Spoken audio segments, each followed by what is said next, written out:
Hello everyone, welcome to the secrets of the Navamsa chart, the D9 chart, one of the most important Varga charts, if not the most important in Vedic astrology. Your fortune is here, your destiny and your relationships. I will show you how to interpret this so you will really understand how to read the chart. If you're new to my channel, don't forget to sub below. Let's begin. What then is the D9 chart, everybody? In the Vedic astrology system, we have Varga charts where we divide every zodiac sign into proportional parts and see the position of your natal planets and thereby draw up a new chart. In this case, the D9 is the 9th Varga, which actually indicates the highest fruit, the highest reward, if you like, that we can attain in this incarnation. The reason for this is that Navamsa is giving the fruits of the 9th house. The 9th house is the house of dharmic actions, of religiosity. So as we have performed these good deeds, these righteous actions, they are coming back to us in this very life in the form of fortunate circumstances. So that is the reason why Navamsa gives us the most fruits we can attain. We have simply earned it in our past lives. But why then is it connected to marriage? The reason is that 11 houses from any house is the gain of that house. So if we count 11 from the 9th house, we come to the 7th house of marriage. So marriage is a gain, is a gift, if you like, of our dharmic actions from our past lives. Finally, a very important point about D9. There is a myth which seems to be perpetuating on the internet now that Navamsa chart only comes into being at a certain age of maturity, some vague age around 29, 30, and that after that it's your main chart, forget about the birth chart, or that it only happens when you marry. So up until you marry, Navamsa doesn't matter. But this is obviously false. Navamsa is a part of your D1 chart, and the moment you drew breath, Navamsa comes into manifestation, and until you leave this body, it is working in perfect harmony with your D1 chart.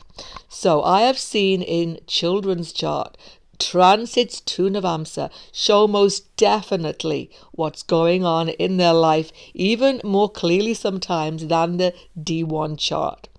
Navamsa then is with you right the way through life, and it should be read in harmony with your D1 chart at all time. So let's start with some very important techniques which are bringing together the D1 and the D9 to give you deeper understanding of your destiny.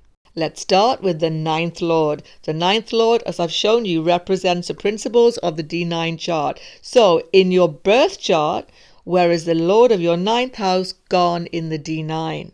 The sign in the D9 of your 9th Lord will show you how strong your Dharma Bhagya is, because the D9 is your Dharma Bhagya, the fruits of your Dharma. So let's say you've got Taurus rising, Capricorn is your 9th house birth chart. Where has Saturn gone? In your D9. If he's in own sign, Capricorn, Aquarius, or exalted Libra, that's really good. You have strong dharmas there, which will help you. You will get result of those good karmas. But don't forget, he can be afflicted also. So let's say he is with K2, but he's in a strong sign. Still, you will get the good karmas in the Mahadasha of Shani, but because he's with K2, there will also be some loss involved. If, of course, your D9 Lord in your birth chart is placed in a not favorable sign, even debilitated D9, you need to have remedies in place, because when that Mahadasha comes, you're going to face some obstacles. Definitely, you want to strengthen the planet which is debilitated in your D9 chart, especially when he is ruler of the 9th house in your natal chart. But no matter what the condition of your 9th house Lord, a question everybody wants to know is, when will my fortune change? And for that, again, we must integrate the D1 and the D9 chart. To see this change in your fortune, everyone, this time you must see the Ascendant Lord in your D1, your rising sign Lord in the D9. And at the maturity of that planet, your fortune will most definitely change. How it will change for good or for ill depends on, once again, the strength of the Lord of your Ascendant D1 in the D9. So this is very important to see. And in fact, I have seen the same apply to the Lord of the ninth house as well. If that is well placed at the maturity of that planet, good fortune comes to you. So let's have a look at the maturity ages. So here we have the maturity dates of all the planets. Check carefully when the ruler of your D1 ascendant is coming to maturity. At that age, you will have a change in your fortune according to the placement of these planets in your D9. Now, don't be worried if you've got a debilitated planet. Let's say you've got Taurus rising, Libra rising, D1, and Venus is the lord of your chart, obviously. And in your D9, Venus is debilitated in Virgo. Do not think that from age 25, all your life is finished. It doesn't work like that. It just means that age 25 will be a change in your fortune that is difficult for you to get through. But by strengthening Venus, you will get through it. It's not a permanent factor. It's just a shift in the wind of your fortune. Next, the houses in the Navamsa chart. Do you read them in the same way as your birth chart? If you are, you won't be getting the correct meaning at all. So this is a great secret, actually. You see, all the Varga charts, the houses cannot be read as we do in the D1. In fact, according to the school of Pandit Sanjay Rath, the only Varga chart that can be read in the same way as the birth chart is the D60. And for every other chart, the houses have a completely different meaning. This then is how you read the houses. The D9 chart represents the ninth house. Therefore, in the D9, the ascendant or first house represents Dharma, the ninth house factors. Any planets you have in your D9 ascendant will show you your Dharma Bhagya most clearly. If they are malefics, you need to remedy, you need to take account of that, because you need to calm down the significance of those planets and bring them to the highest level you can in this life. So, Ascendant is not your looks and your body in Navamsa, it's your Dharma, it's your religiosity. So what then are all the other houses? They are following suit. The second house in your D9, any planets there relate to your career. The third house relates to gains, 11th activities. The fourth house in your D9 represents the 12th house. Watch for any planets in the fourth house because they have a secretive aspect to them. They can contain loss in some way, expenses. But of course, it's also bed pleasures because the fourth house of home in the D9 is about bed pleasures because you're married, right? That's what it's all about. It's the marriage chart. The fifth house in your D9 is not children, it's you. It's how you look. It's all of your health, all of your vitality, and even shows a lot about your personality. The sixth house is your money itself, how you are saving, how you are holding on to your resources. Seventh house has got a third house aspect, yes. Seventh in your D9 does represent spouse, but why has it got a third factor to it here? The opposite to the ninth, of course. Third house shows your desire. So your husband, your wife, your partner is what you desire in the D9 chart. The eighth of your D9, watch for planets there.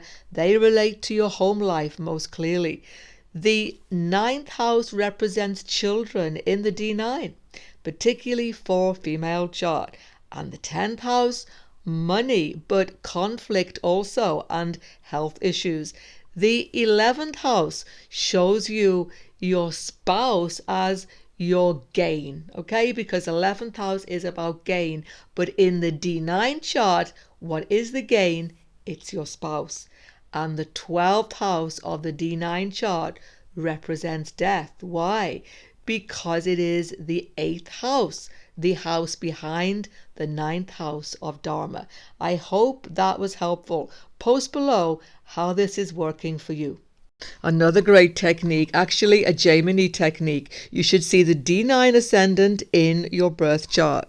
So you simply take your D9 ascendant sign and see it in the D1 chart. Say you've got Cancer rising D9. All you do is see where Cancer is in your D1 chart and then look at the second house to that. So if, say, Cancer is in the 7th house in your D1, the 8th house becomes your focus in this life. Now, this Gemini technique is very special because it's not just about focus, it's actually what is sustaining you in this life. What keeps you going from day to day can be seen by this technique. And it's a very good way to rectify the D9 ascendant as well by seeing how this is working for you. So, first of all, if your D9 ascendant is the same as your birth chart ascendant, you have Virgotama ascendant. And what does this mean? It means that you have longevity. You have a strength in your physical body. Why? Because the second house to this is the second house itself. Therefore, Virgotama ascendant means you have a good health because you focus on your own eating, on your own food intake. You focus on your health. You're always looking to improve your health in some way. This is part of your dharmic activity. So actually, because of this focus, you maintain good health. You also have very strong values, very strong morals that are a core part of your very being.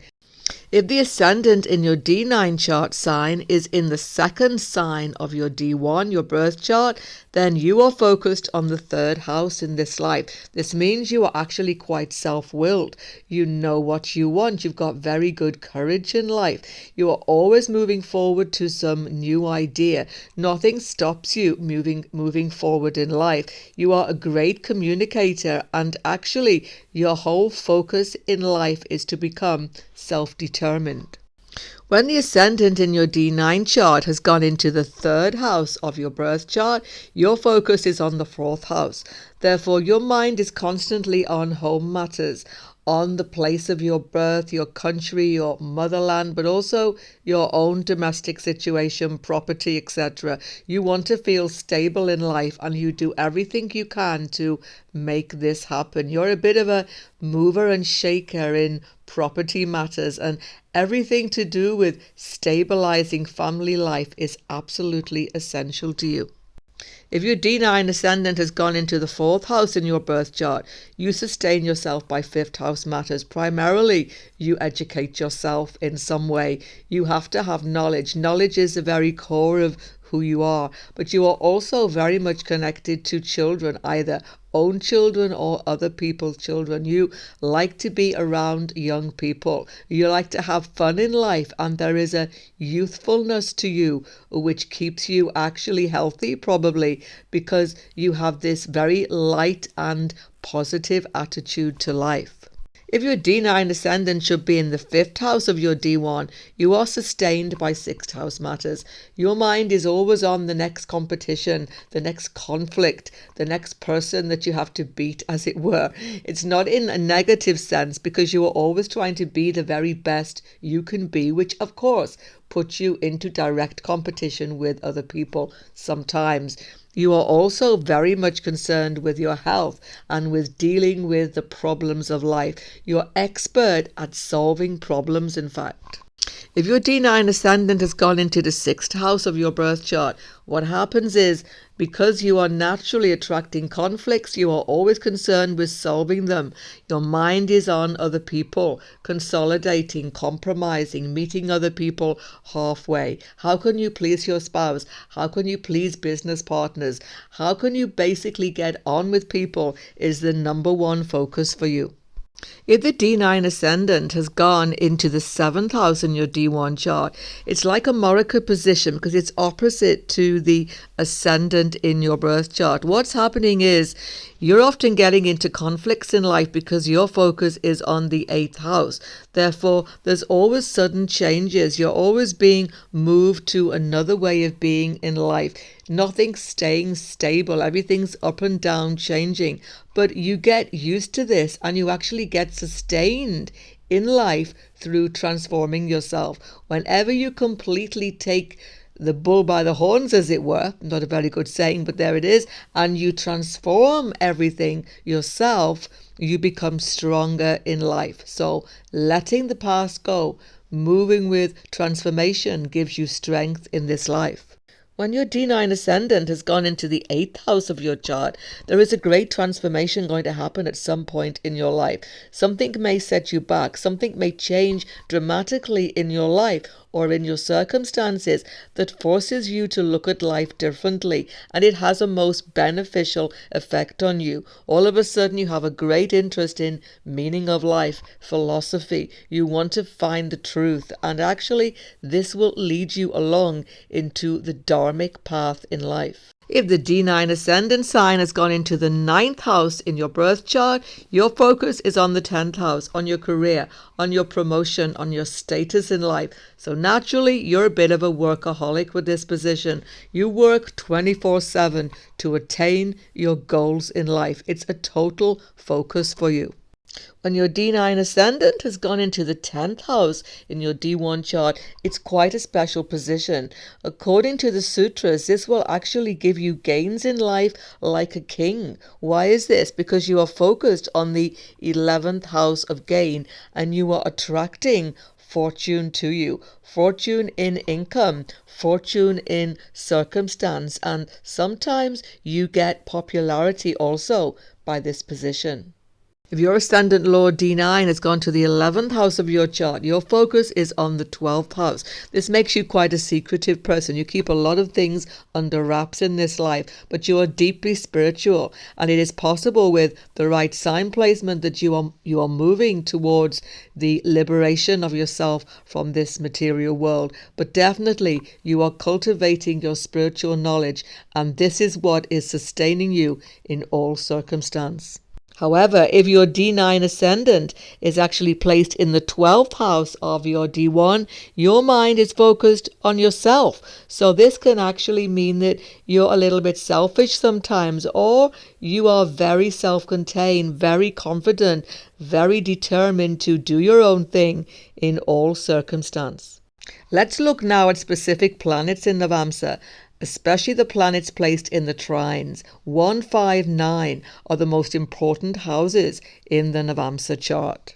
So along with the other techniques I've given you on this video, it's very easy to rectify D9 by just pushing ascendant back or forward when you do these techniques. So by finding out if this makes sense for you, you can just tweak D9 if you need to. Planets in trine are very prominent. They show a definite factor in your way of interacting with the world. They give you a specific talent. And the most dominant of these planets, e.g. the one in own sign or exalted or having strength, is going to be that particular talent that actually makes you who you are. Let's see. So when you have the sun in the 1st, 5th or 9th, you have rhythm. You have the ability to be an excellent musician, play an instrument. You are also very good at promoting yourself, and very often it can make you very sure of yourself, even to an excessive way that you are putting yourself forward above others. So sometimes it can make you a little bit big-headed even, something to be considerate of.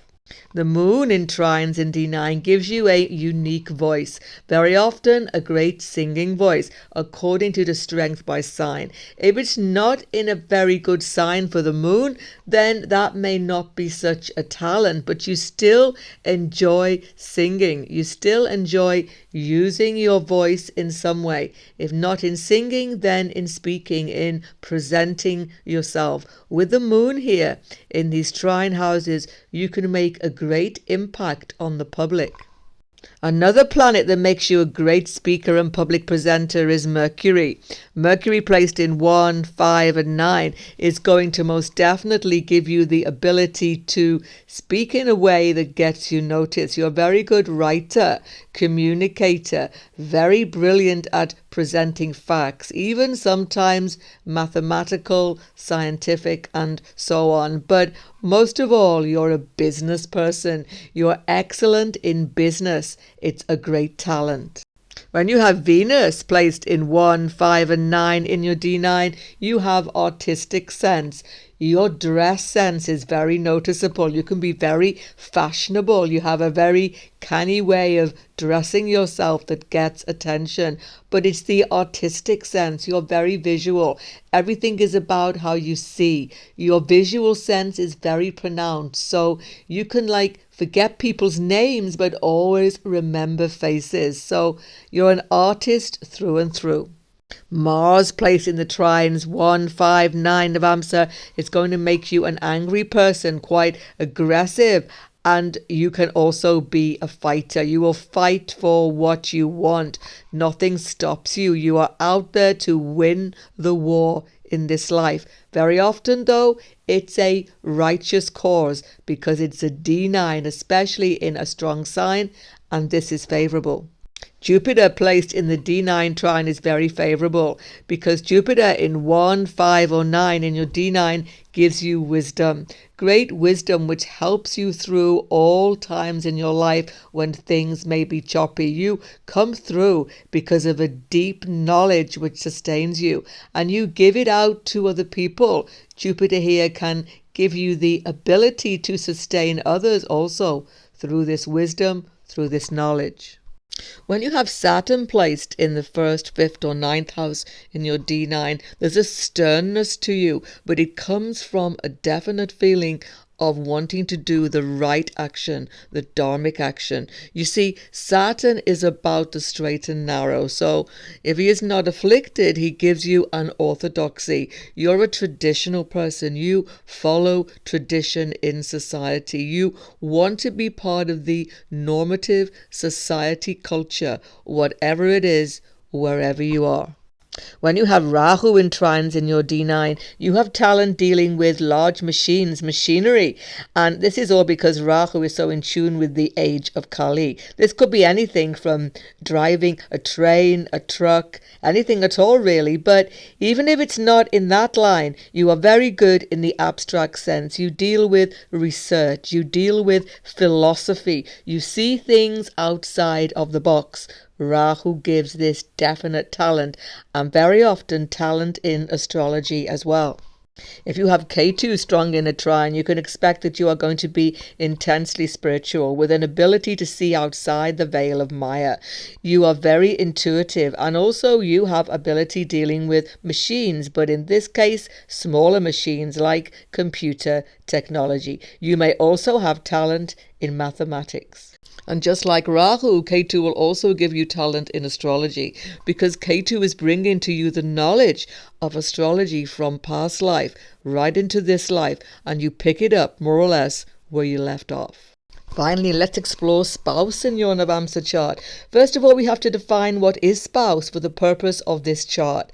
Spouse means a committed relationship, which is public. People know you are together. It doesn't really matter how long you are with the person, though. You can be with them for, say, a month or so. Something may occur, they may die, or some such tragedy may happen. Whatever it is, if you are committed and people know you intend to get married, you intend to make it a permanent relationship, then that will show in the D9. Before I move on to looking at individual relationships and how we judge them in the D9, let's just look at some general indications first of all. Planets in the Kendra houses 1, 4, 7, 10 are very important to see in regard to relationships.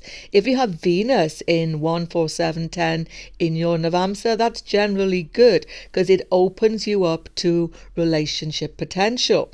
If you have Saturn, however, in the 1st, 4th, 7th, 10th, that's somewhat of a dampener on relationships, making them serious, challenging sometimes. But this can be softened by aspects, particularly to Venus.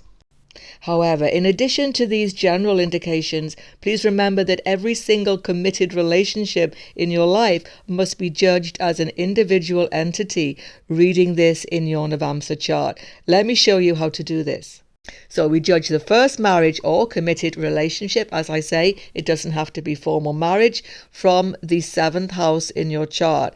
And this will show you as a normal chart what will happen in that relationship, with the 7th house being like ascendant.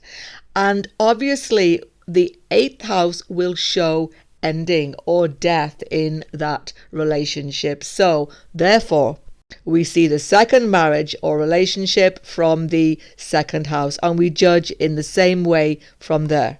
8 houses from the 2nd house brings us to the 3rd marriage. And so therefore 8 houses away shows us the 4th marriage ascendant of that marriage. And you can go on for as many relationships as you can pack into your life.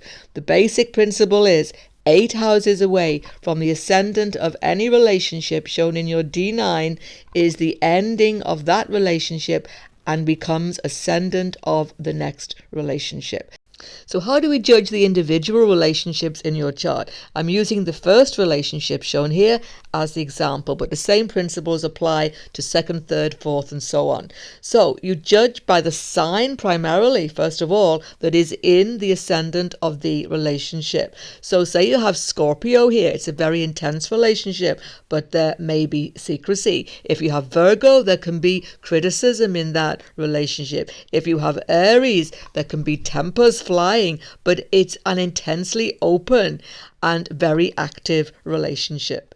Next, you need to judge the planet's place from the ascendant of the relationship. First thing is how many are in Kendra, the 1st, 4th, 7th, 10th from that ascendant.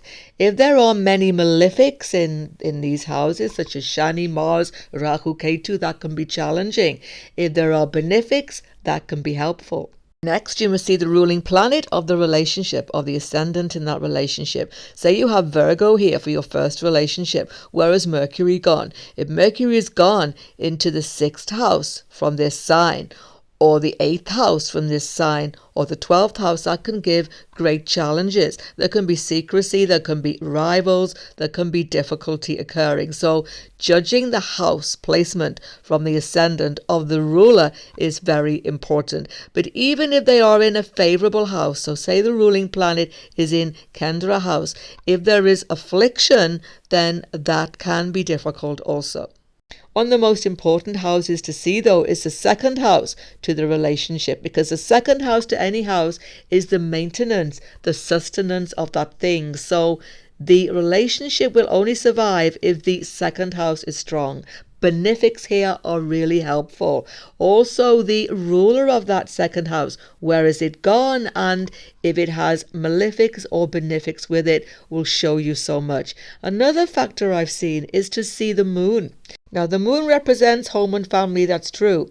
But in regard to judging relationships, the moon shows a fickleness. It's always waxing and waning, always changing. So I've seen definitely when the moon is associated with the ascendant lagna of any relationship or the 2nd house, there is a changefulness.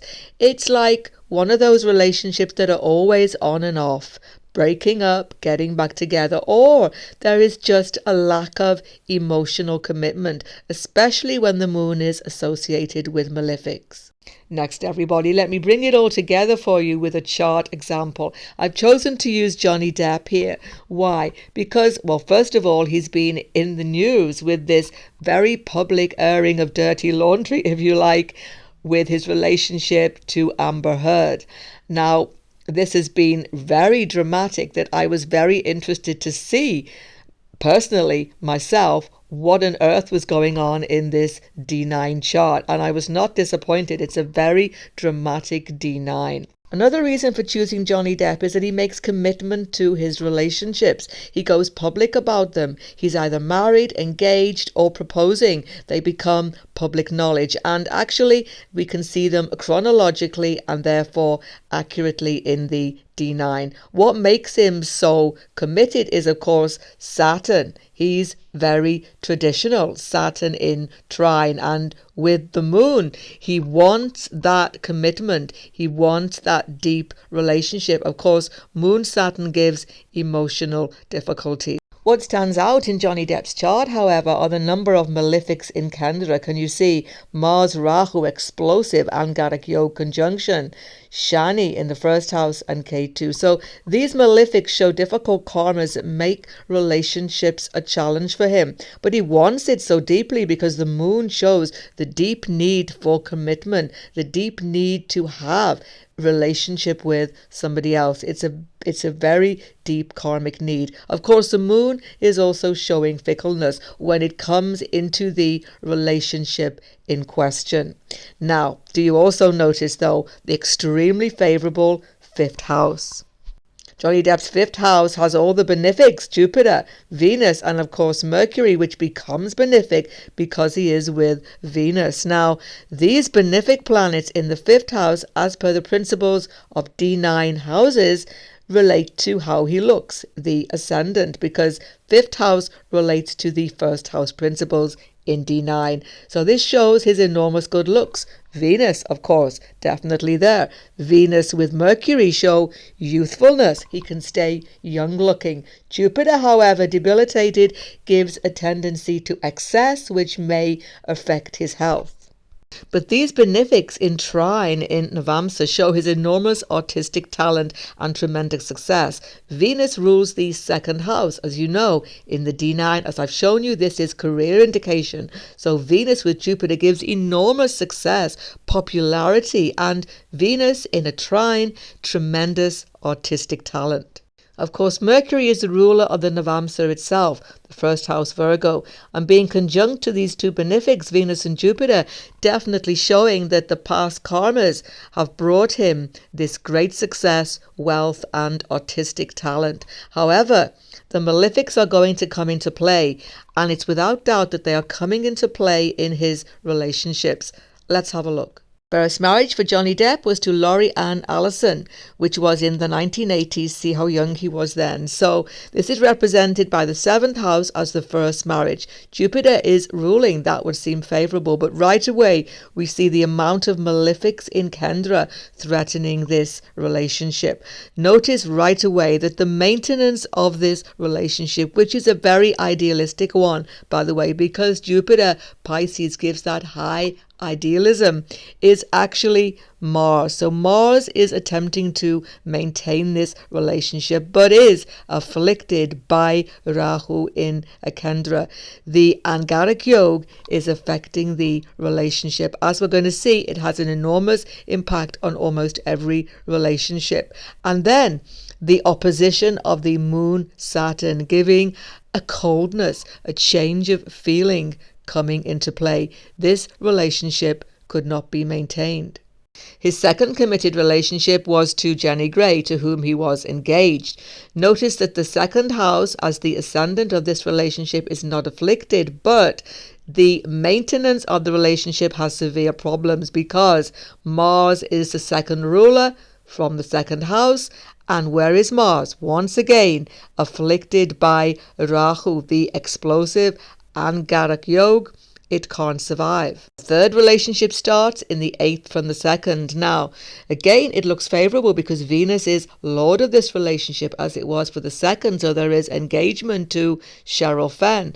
But once again, can it be maintained? The second house to the relationship is containing the Mars Rahu, explosive Angaric Yoga. Once again, it doesn't last. The next relationship for Johnny Depp is Winona Ryder, an extremely important one in his chart.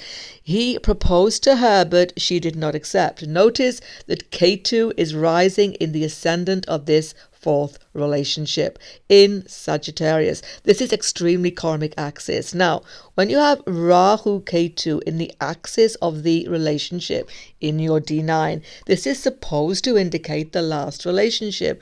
Well, that theory is completely debunked here because Johnny Depp went on to have 2 more relationships so far, one of which he had children in, as we'll see, and he married again. So basically this isn't working, and I'm not surprised because I haven't seen that to be the case. What I have seen to happen is when you have the Rahu K2 axis absolutely dominant, particularly K2 Rahu rising here, you have karma coming back, a deep connection.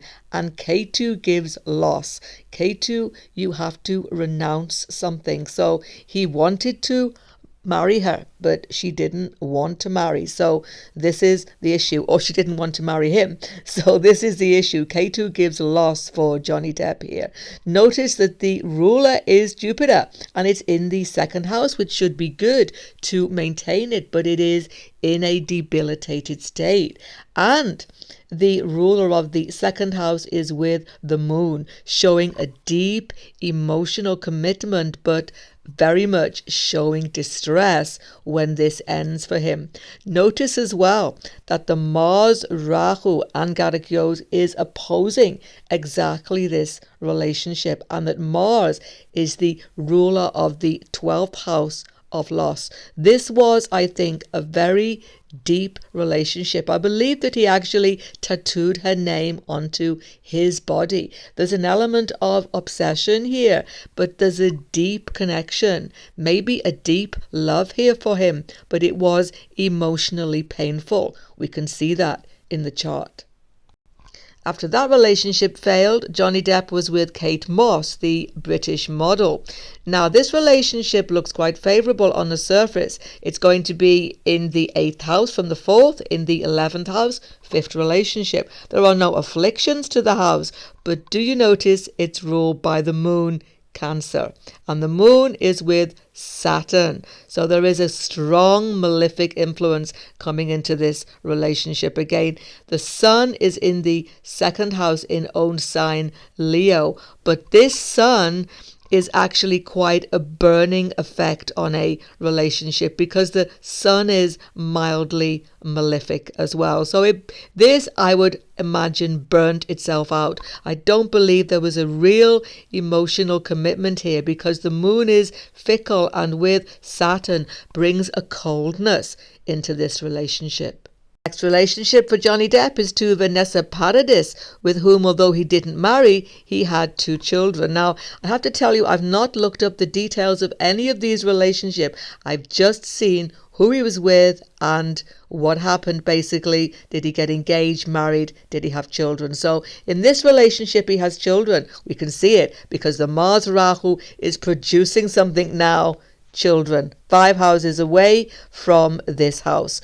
So why didn't they marry, and why didn't this relationship last?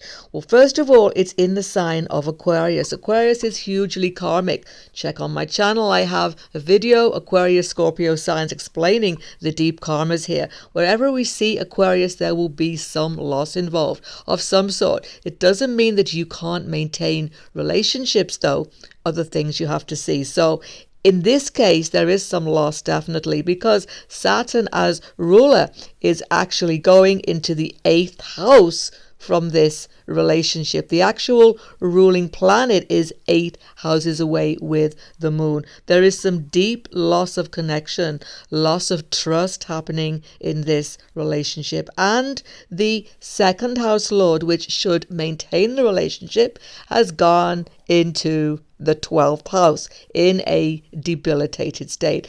I would imagine that there was some big loss of trust here, and in the 12th house, involved here strongly by the second lord being here, I would say that there was some secrecy, there may have been rivals involved, so on, but the most important thing is a lack of trust between them.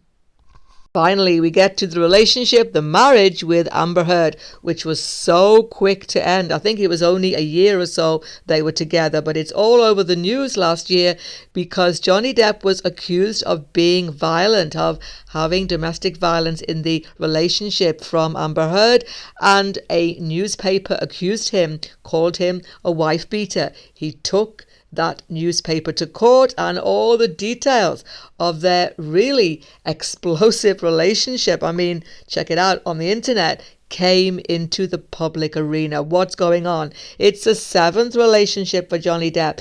It's therefore going to come into his 1st house as Ascendant. It's hugely karmic. It's the Saturn-Moon conjunction. It's a very deep, needy relationship for him, but there's a coldness and a real difficulty coming to bear very quickly in this relationship, because once again the malefics are dominating so strongly, similar to the Winona Ryder situation. It's emotional, but it's so much malefic intent. Mars Rahu is now in the 10th house from the Lagna of this relationship, showing that this explosiveness is going to come into the public arena. People are going to know what is apparently going on. So I'm not going to make any judgments here because I don't have her chart, I don't have her D9, but certainly as far as Johnny Depp is concerned, public image is tarnished dreadfully by this relationship. As far as the maintenance of the relationship second house goes, it looks favorable because Venus is in the 5th house, but it's with Jupiter, and Jupiter indicates excess. As I've already said, he can be excessive in some way, overindulgent. So maybe his own habits had a really difficult impact here that may be seen. But as I say, I don't have her chart to compare, but what we can definitely see is that this Mars Rahu coming into the public arena here in the 10th house is showing a karmic payback situation. This relationship is as karmic as with Winona Ryder, and the domestic situation with K2 is not happy.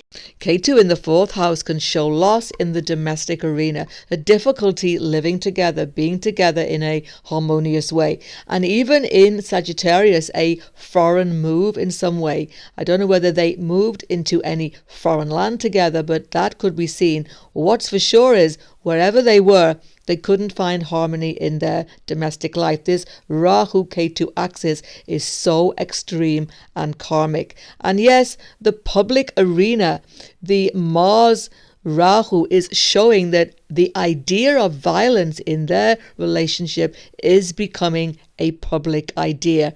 And don't forget, we can look at the legal aspect too, because Shani in the 1st house is the ruler of the 6th house of litigation. So litigation is coming right into the core of this relationship. It's not a happy situation at all, and an absolute disaster for Johnny Depp's career, as we can see here. Up on your screen now are the videos in my Secrets in Astrology series. Check those out and sub to my channel if you haven't already. Goodbye for now, and God bless you all.